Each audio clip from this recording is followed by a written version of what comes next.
India announces India-Middle East Corridor. G7 group countries joined the project. It will challenge China's Belt and Road project.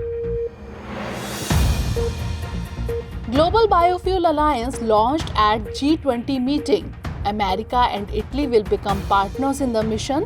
This alliance will promote clean fuel.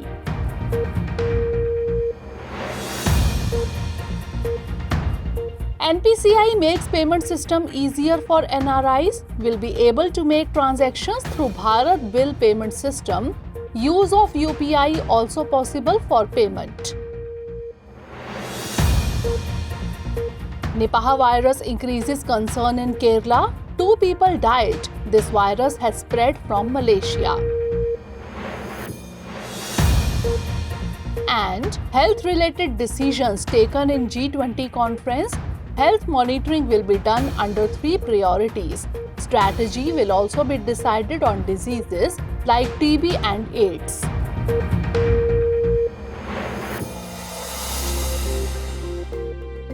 Recently, the Supreme Court handed over the CEC, that is, Central Empowered Committee, established 2 decades ago to the Environment Ministry.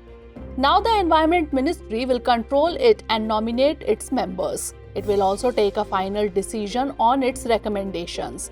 This change has been made by the Supreme Court, keeping in mind the interest of all stakeholders. It is noteworthy that CEC, established in 2002 and reconstituted in 2008, had played an important role in shaping environmental policies. Under the change, CEC will now report to the Environment Ministry instead of the Supreme Court. The ministry will select all the CEC members itself. There will be no involvement of the court in this. The court will no longer fund the committee. The provision of having 2 NGOs in the committee has also been removed. Now, any person who is considered an expert can be included as a member. Also, the committee will function under the administrative control of the central government in the Ministry of Environment. If any suggestion or recommendation made by the CEC is not accepted by the state or central government, the government must give reasons in writing.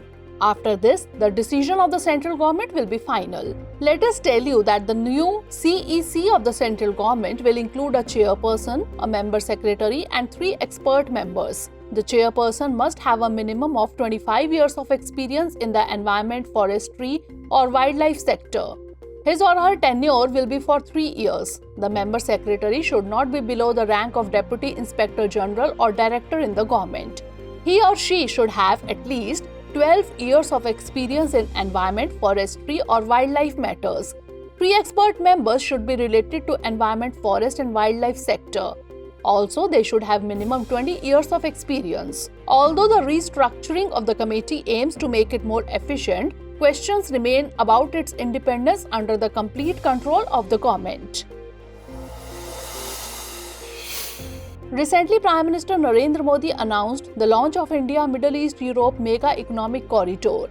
This international project involves India, UAE, Saudi Arabia, European Union, France, Italy, Germany, and USA. Through this corridor, India will be able to easily access West Asia and Europe. This corridor will include a rail link as well as a power cable, a hydrogen pipeline, and a high-speed data cable. The project is also being called a green and digital bridge between the continents and civilizations. Through this project, prosperity will increase among the countries involved in the field of energy and digital communications. The project will also help address the lack of infrastructure needed for development in low and middle income countries. This can also improve the peace and security of the area. The rail and shipping corridor is part of the Global Infrastructure Investment Partnership. This project is also being funded by the G7 group, whose objective is to create infrastructure in developing countries. The main goal of this project is to enable greater trade between energy products among member countries. The India-Middle East-Europe Mega Economic Corridor is being seen as a setback for China's Belt and Road Initiative. This corridor of India is being considered as the answer to China's Belt and Road Initiative. One reason for this is that Italy is a part of this Chinese initiative, but recently it has said that it will withdraw from it. After the successful organization of G20, India started SPC, that is, Strategic Partnership Council. The first meeting of this council was held with Saudi Arabia. India-Saudi Arabia Strategic Partnership Council was established in the year 2019. India is the fourth country with which Saudi Arabia has formed such a partnership after the United Kingdom, France and China. According to the Ministry of External Affairs, SPC has two main pillars. The first is the Political, Security, Social and Cultural Cooperation Committee, and the second is the Economy and Investment Committee. Subcommittees have been formed under these committees. It has been set to form a joint committee on law and security, social, cultural and defense cooperation. Under the Economic Committee, subjects like agriculture and food security, energy, technology and information technology and industry have been included. Also, both the countries have talked about expediting the implementation of the West Coast refinery project costing $50 billion. Let us tell you that West Coast refinery project is a 60 million ton refinery cum petrochemical complex. It will be built off the coast of Maharashtra by India's Indian Oil Corporation, Bharat Petroleum Corporation Limited and Hindustan Petroleum Corporation Limited. Saudi Arabian Oil Company, Saudi Aramco and Abu Dhabi National Oil Company, ADNOC, will be partners in this. India chaired the recent G20 meeting held in New Delhi. Global Biofuel Alliance was launched at the meeting. Also at the global level, an appeal has been made to G20 countries to boost up the blending of ethanol with petrol to 20%. It is noteworthy that 19 countries and 12 international organizations have already given their consent to join the alliance. This alliance includes countries like America, Brazil, Italy, Bangladesh, etc. The conference also proposed launching a G20 satellite mission for environment and climate observation. Let us tell you that biofuel is a renewable source of energy which is obtained from biomass.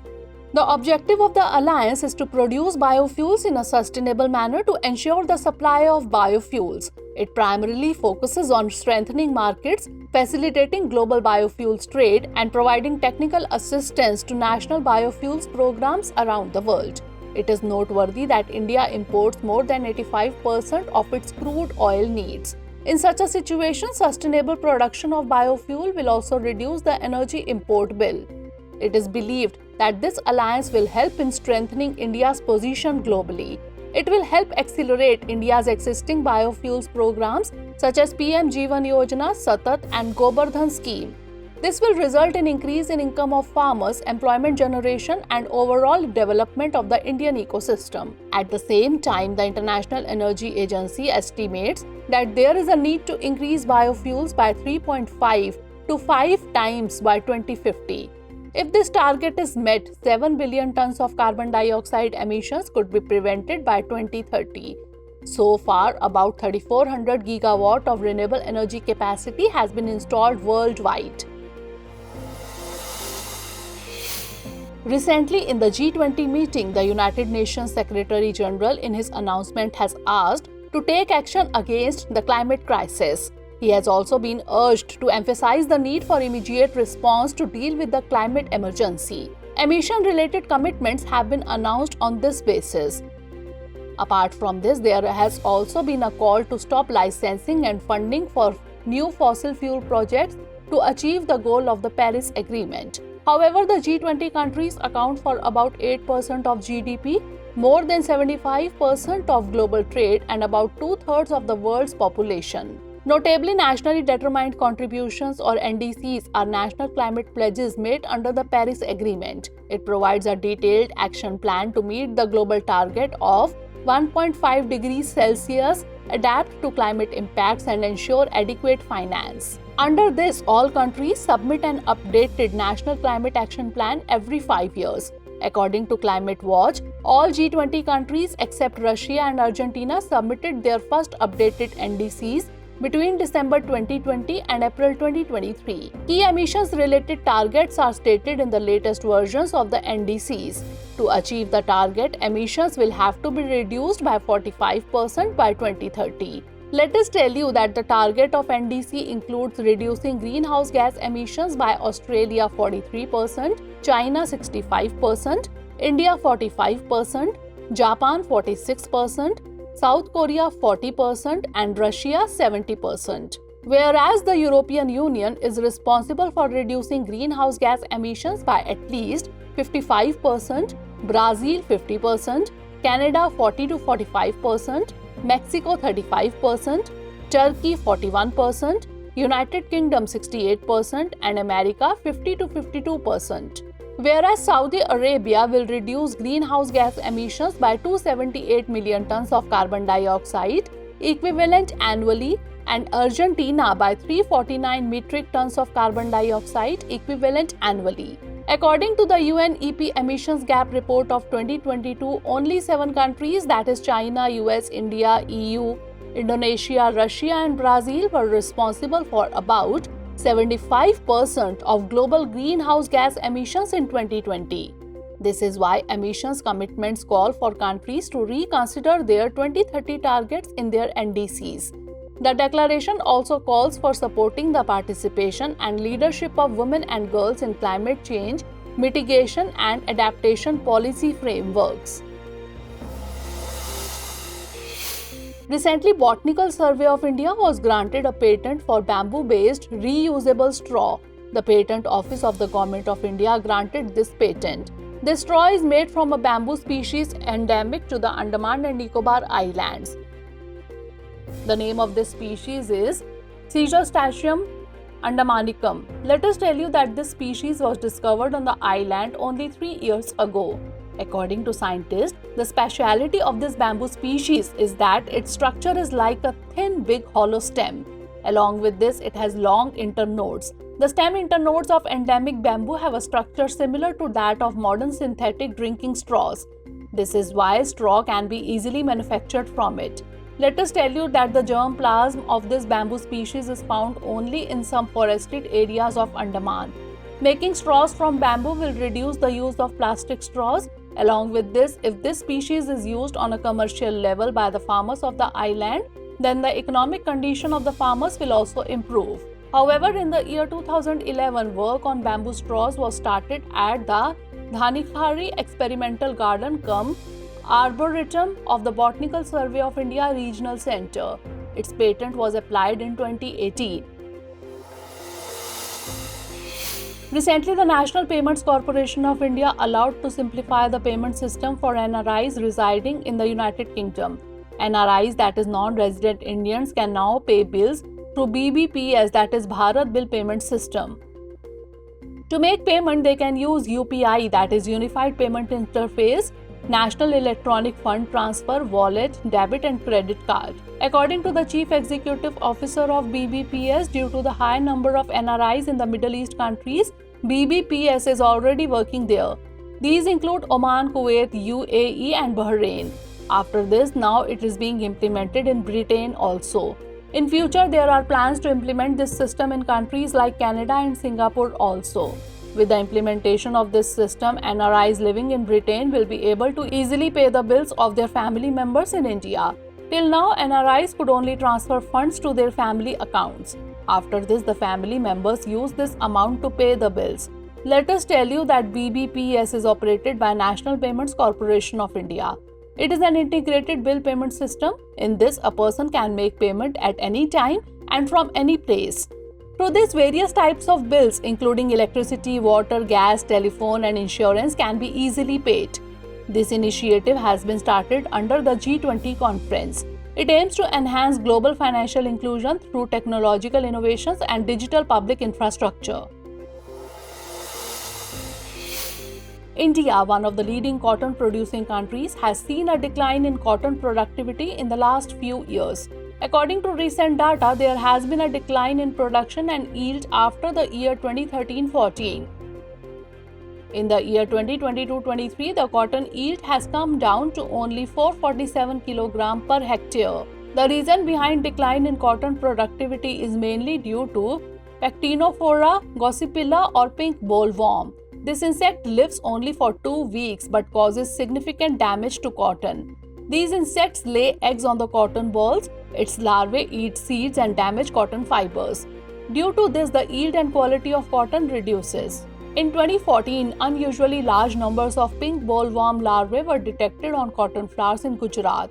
In 2021, heavy infestation of this insect was also seen for the first time in Punjab, Haryana and North Rajasthan. Let us tell you that the share of cotton in India's total textile consumption is about 2/3.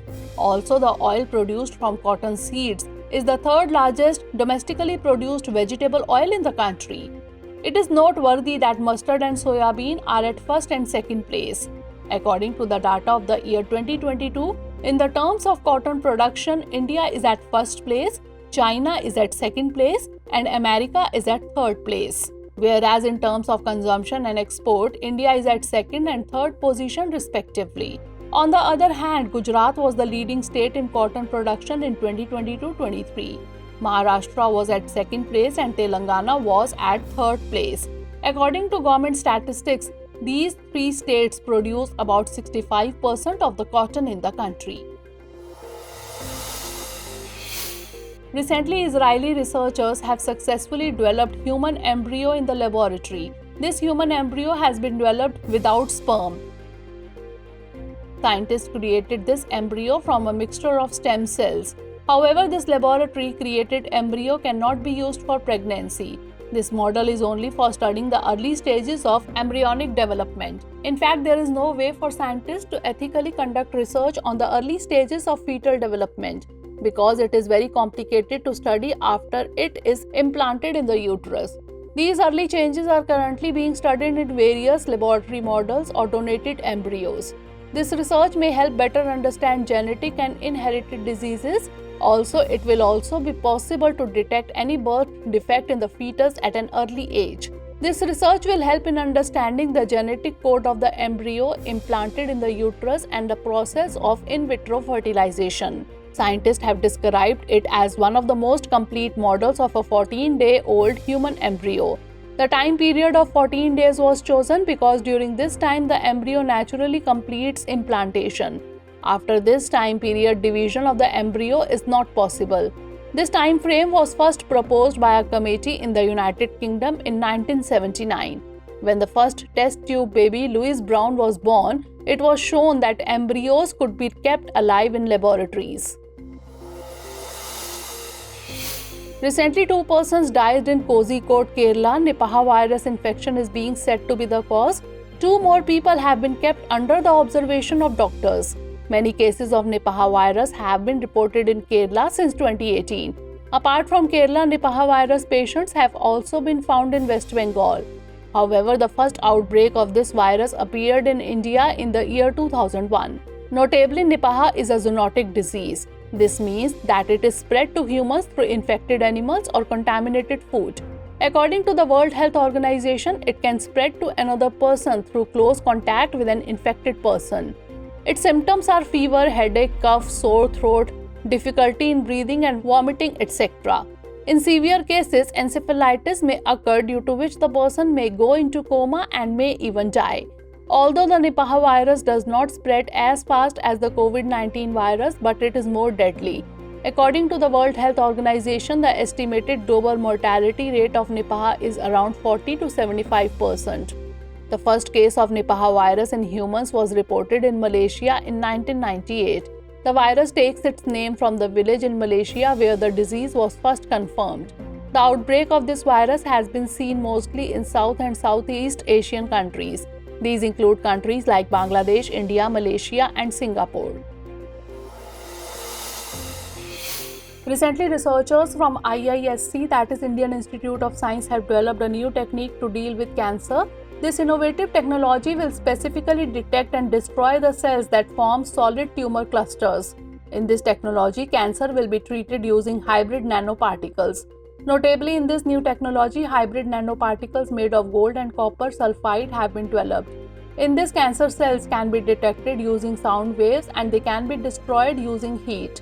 According to experts, these particles have photothermal, oxidative stress, and photoacoustic properties. When light is shown on these hybrid nanoparticles, the nanoparticles absorb the light. Due to this, they generate heat and develop the ability to kill cancer cells. These nanoparticles also produce singlet oxygen atoms, which are toxic to cells. Due to photoacoustic properties, they can generate ultrasound waves by absorbing light. This feature of the nanoparticles provides better resolution than conventional methods such as CT scans and MRI scans. It is noteworthy that the previously developed nanoparticles were large in size, due to which their use was limited. Currently developed hybrid nanoparticles are less than 8 nanometers in size. Due to their small size, they can easily enter the tissues and reach the tumor. Researchers have tested the nanoparticles on lung cancer and cervical cancer cell lines in laboratories. However, further research and clinical trials are necessary to use these nanoparticles in human patients. Let us tell you that according to a study, by the year 2025, cancer cases in India will reach 29.8 million. More than 40% of the total cancer cases in India comes in the category of lungs, breast, mouth, stomach, liver and cervix cancer. In such a situation, the number of cancer patients can be reduced by using this technology. Many major decisions were also taken during the G20 summit. During this, 3 priorities were mentioned, keeping global health in mind. Under the first, it has been decided to build resilient systems for health emergency prevention, preparedness and response. The second priority is to strengthen cooperation in the pharmaceutical sector with a focus on ensuring equitable availability and access to vaccines, diagnostics and treatments during the pandemic. The third priority is to create a platform to share digital health innovations and solutions to ensure universal health coverage. In this meeting, further plans regarding primary health care, health workforce and essential health services were decided. In the coming years, attention will be paid to strong arrangements to deal with the epidemic. The G20 group has also emphasized on the strategy to fight diseases like TB and AIDS. Along with this, the importance of One Health approach was emphasized. Taking step towards digital health, India has launched Global Initiative on Digital Health. In this, the record of the digital health system of any country will be kept through 4 fundamental pillars. Data will be entered with the help of the tracker as the first column. At the second level, each country's own resource portal will be created in which health-related data will be available. At the same time, a transformation toolbox will be established at the third level. The fourth and last level involves collecting information as well as exchanging it among themselves. Recently, a report related to cancer was published in the British Medical Journal. The published study states that the cancer cases are increasing rapidly due to changes in diet, lifestyle, and environment. In this, adults below 50 years of age are falling prey to this disease globally. In fact, studies have been conducted in about 204 countries for 29 types of cancer. According to the study, between 1990 and 2019, there has been an increase of about 79.1% in the cases of primary cancer globally. Also, deaths due to cancer have increased by about 27.7%. Red meat, alcohol consumption, and tobacco use are believed to be the main factors responsible for early onset cancer. Currently, cancer is more prevalent in adults over 50 years of age. Let us tell you that the maximum increase in new cases and deaths of breast cancer was seen. Whereas if we talk about India, an abnormal increase in cancer cases is being recorded every year in the country. According to the Indian Council of Medical Research National Cancer Registry Program, the number of cancer cases in the country is estimated to be 15.7 lakh by 2025. Let us tell you that Global Cancer Day is celebrated all over the world on 4th February to increase awareness about cancer. Recently, the Prison Directorate of Odisha presented a proposal before the state government. The proposal calls for installing GPS-enabled tracking devices in the ankles of under-trial prisoners. The proposal suggests equipping under-trial prisoners accused of non-heinous crimes with the device. Its objective is to free such prisoners from jail to live a normal life. Its ultimate goal is to reduce overcrowding in prisons. Let us tell you that if this proposal is implemented, it will be the first such policy in the country. These devices will be installed with the consent of the prisoner, For this, court approval will be mandatory. With the help of the device, police and jail officials will be able to monitor the activities of the under trial prisoner after his or her release from jail. Also, if any kind of interference or disturbance is tried in these trackers, the information will reach the local police station through alarm. At present, around Rs 1 lakh is spent every year on each under trial prisoner inside the jail. In such a situation, this equipment can prove to be cost effective. According to the National Crime Records Bureau, the number of prisoners in jails is more than the capacity. According to this, from 2019 to 2021, the number of prisoners in jails has increased by approximately 120 to 130%. However, human rights activists have described the use of this tool as a violation of privacy. Let us tell you that in countries like United States and Britain, monitoring devices are already installed in prisoners. Let us now look at the 5 questions based on the bulletin. First question is, consider the following statements in the context of India, Middle East, Europe Mega Economic Corridor. 1. This project has been announced in the 17th Summit of G20. 2. India, UAE, Saudi Arabia, European Union, France, Italy, Germany and America are involved in this project. 3. This corridor will include rail links, power cables, hydrogen pipelines and high-speed data cables. How many of the above statements are correct? Only one, only two, all three or none. Next question is, consider the following statements regarding Global Biofuel Alliance. 1. It has been formed during the meeting of G7 group. 2. Under this, an appeal has been made to bring the ethanol mixture with petrol up to 20%. 3. This includes India, America, Brazil, Italy, Bangladesh, Singapore. How many of the above statements are correct? Only one, only two, all three or none. Next question is, consider the following statements with reference to Bharat Bill Payment System. 1. This system is operated by National Payments Corporation of India. 2. It is an integrated bill payment system. 3. In this, a person can make payment at any time and from any place. 4. Through this, various types of bills including electricity, water, gas, telephone and insurance can be easily paid. How many of the above statements are correct? Only one, only two, only three or all four. Next question is, consider the following statements related to Nipah virus. 1. The first case of Nipah virus in humans was recorded in Malaysia in the year 2000. 2. This virus is named after a village in Kerala. 3. Nipah virus does not spread as fast as the COVID-19 virus. How many of the above statements are not correct? Only one, only two, all three or none. Last question is, consider the following statements related to Schizostachyium andamanicum. 1. It is a type of flower species. 2. This species is found in Andaman and Nicobar Islands. 3. It is mainly used in the field of medicine. How many of the above statements are correct? Only one, only two, all three or none.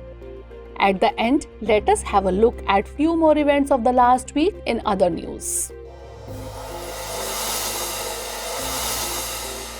Recently, a report named Economic Outlook was released by CMIE, that is Center for Monitoring Indian Economy. According to the report, a decline of 1.5% was recorded in consumer sentiments in August 2023. However, consumer sentiments were rising every month through January 2023. The average monthly growth in consumer sentiments in India between January 2023 and July was about 2.6%. Furthermore, the report suggests that retail inflation was more than 7% in August 2023. Also, high levels of consumer inflation persist due to low incomes in rural India. Recently, Union Minister for Environment, Forest and Climate Change Bhupendra Yadav announced the awards under Clean Air Survey 2023. In this, Indore city of Madhya Pradesh has secured the top position among the cities with population of more than 1 million. The second position in the list was taken by Agra in Uttar Pradesh and the third position was taken by the Thane city in Maharashtra. Let us tell you that under the National Clean Air Program, cities were evaluated on 8 major points. These include control of biomass and municipal solid waste burning, road dust, dust from construction and demolition waste, vehicle emissions, industrial emissions, public awareness, and improvement in PM10 concentration. Recently, the World Meteorological Organization shared a shocking report. The report said that climate change is increasing the frequency and intensity of heat waves. The report said that not only is high temperature a threat, but the effects of pollution caused by it are equally dangerous. It is noteworthy that many pollutants are involved in air pollution, one of which is ozone, that is O3. In recent reports, an increase in the amount of ozone among the pollutant elements has been recorded. India has also been affected by the ill effects of ozone. According to reports, about 15 to 30% loss has been recorded in the yield of wheat and soybean in India and China due to high amounts of ozone. At the global level, crop loss due to ozone has ranged from 4.4 to 12.4% on an average. Recently, the first herpetofaunal survey was conducted in South Wayanad Forest Division. The survey was led by Calicut University and Kerala Forest Research Institute. A total of 126 species have been identified in the survey. Out of these, 67 species are of reptiles and 59 species are of amphibians, of which 21 reptiles and 48 amphibians are endemic species of the Western Ghats. Recently, President Draupadi Murmu has launched Ayushman Bharat campaign. The campaign is a comprehensive nationwide healthcare initiative of the Union Ministry of Health and Family Welfare. The objective of this campaign is to provide health services on a comprehensive scale to everyone in every village and city. This campaign has three components: Ayushman Aapke Dwar 3.0, Ayushman Mela at Health and Wellness Centers and Community Health Center, and Ayushman Sabha in every village, every panchayat. This campaign is based on the vision of taking the entire nation and the entire society together. The Union Cabinet chaired by Prime Minister Shri Narendra Modi has approved eCourt project phase 3 as a central sector scheme. This project makes access to justice easier by using digitalization. However, the eCourt project is under implementation since 2007. Its second phase will end in the year 2023. The third phase of the project is based on the principle of access and inclusion. This phase will establish an integrated technology platform for the judiciary, which will provide a seamless and paperless interface between the courts and other stakeholders. Also, this system will make the justice system easier by being more accessible, affordable, reliable, and transparent. Recently, a project named National eVidhan application was launched by the President. The project makes the proceedings of the Gujarat Assembly digital and paperless. It is based on the concept of One Nation, One Application. Its objective is to make the work of all assemblies transparent. Let us inform that till now 21 state assemblies have signed MOUs to implement this project. Also, 9 legislators have been completely converted into digital houses. Recently, Prime Minister Shri Narendra Modi held a meeting with French President Emmanuel Macron. Bilateral relations between India and France have been discussed in the meeting. Both leaders stressed the need to expand their cooperation to address regional and global challenges. The results of Horizon 2047 Roadmap and Indo-Pacific Roadmap were also discussed. Topics like defense, space, startups, nuclear defense, digital public infrastructure, energy, and climate change were also discussed. Recently, Google Cloud has partnered with CERT-In. The objective of this partnership is to train government officials in cybersecurity.